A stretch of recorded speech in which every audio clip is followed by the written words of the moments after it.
Here's something worth repeating that I haven't talked about in a while. So last night I was teaching my Level Up Your Genealogy 1 class.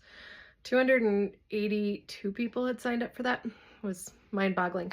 But during the hour plus Q&A session, we were talking about how to find death information for individuals. And somebody asked me if I'd ever heard of Findagrave. And I said, yep.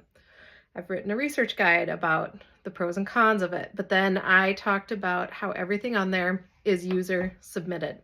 And she didn't really realize that was the case, that you needed to double check everything you find out there. But she stated that the dates are right there on the stone. If there's a picture of the gravestone, then obviously that's all the proof you need. But here's the thing.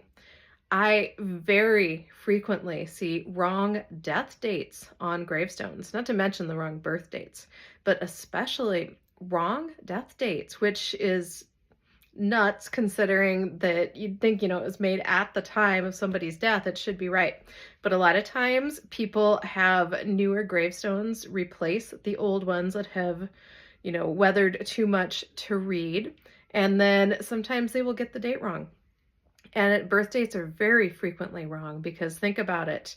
A lot of these people lived in a time period when it wasn't really important to know your birth date. It didn't really matter. And also the person whose birth date it is isn't around to give the answer to the person carving the headstone. So it could be a son-in-law that doesn't really know, or a child that doesn't really know the exact birth year. So take everything you find on Findagrave with a grain of salt, because I would say 60% of the things I see on there as fact, somewhere in that neighborhood, might have some small discrepancies or some large ones.